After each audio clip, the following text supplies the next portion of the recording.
La plus grande tristesse dans la vie d'Enrico Macias n'a pas été un moment isolé, mais une série de pertes entrelacées, laissant des blessures qui n'ont jamais complètement guéri. Né dans une famille juive séfarade à Constantine, il grandit entouré de la culture algérienne, avec la musique malouf et les mélodies andalouses profondément ancrées dans son âme. Mais cette vie paisible fut interrompue par la guerre d'indépendance algérienne dans les années 1950 et 1960. En 1961, l'événement le plus déchirant survient. Son beau-père, le talentueux musicien Cheikh Raymond Leiris, est assassiné par le Front de libération nationale algérien. La mort de Cheikh Raymond n'était pas seulement une perte personnelle, mais aussi un symbole de la désintégration d'une communauté, des Juifs et des Européens en Algérie. Pour Enrico, qui considérait autrefois Cheikh Raymond comme un maître et un second père, cet événement fut un choc insurmontable, le forçant à quitter sa patrie bien-aimée pour la France, emportant avec lui la douleur de l'exil. Cette tristesse ne s'arrête pas au départ de l'Algérie. À leur arrivée en France, Enrico et sa femme, Suzy Leiris, ont dû faire face à la vie de réfugiés vivant dans la pauvreté à Argenteuil avant de s'installer à Paris. Le sentiment de perdre ses racines, sa patrie et ses proches était profondément gravé dans son âme. La chanson Adieu mon pays, composée sur le bateau qui l'a emmené d'Algérie, n'est pas seulement un adieu, mais aussi le cri d'un homme contraint de quitter le lieu auquel il appartenait autrefois. Dans de nombreuses interviews, Enrico a partagé que, bien qu'il ait construit une nouvelle vie en France, sa nostalgie de l'Algérie, la douleur de l'exil, faisait toujours partie intégrante de lui. Sa plus grande tristesse fut donc la perte de sa patrie et la perte de ceux qu'il aimait, une blessure que le temps ne pouvait qu'apaiser, mais pas effacer. La carrière d'Enrico Macias est une longue histoire de talent, de persévérance et de capacité à surmonter l'adversité. D'un jeune homme à Constantine, il est devenu l'un des artistes les plus aimés au monde, avec plus de 60 albums et des millions de disques vendus. Mais son chemin vers le succès n'a pas été facile. Pavé de sueur, d'échecs cuisants et de moments où il a dû faire face à ses propres limites.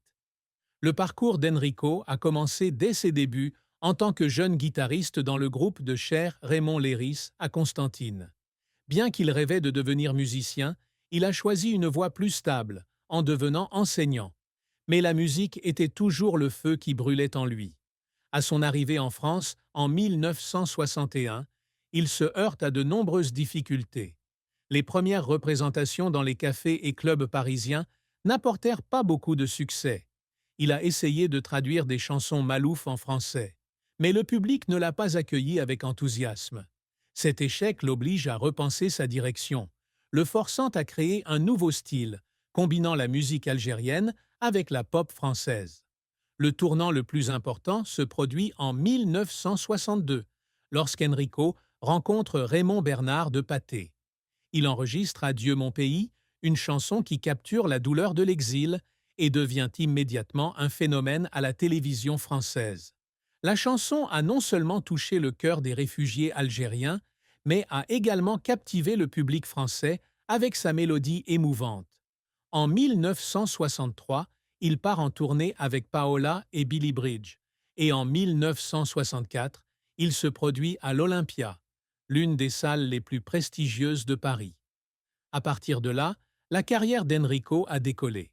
Il a fait des tournées dans le monde entier, d'Israël, de Turquie, de Grèce, aux États-Unis, au Japon et en Russie. Ses représentations au Carnegie Hall en 1968, au Royal Albert Hall de Londres et à l'Uris Theatre de Broadway en 1974 témoignent de son influence internationale. Des chansons comme Les filles de mon pays, L'Oriental et Zingarella sont devenues des classiques, appréciés en Europe et au Moyen-Orient.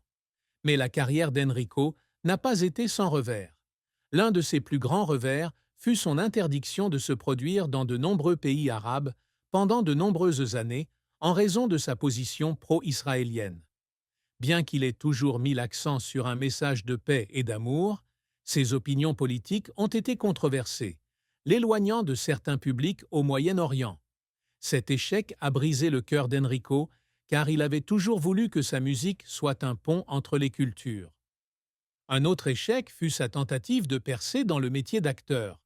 En 1992, il joue dans la pièce Quelle nuit et dans le téléfilm Monsieur Molina, mais ces deux projets n'ont pas eu le succès escompté. Les critiques des critiques l'ont amené à remettre en question ses capacités, mais il est rapidement revenu à la musique, où il a vraiment brillé.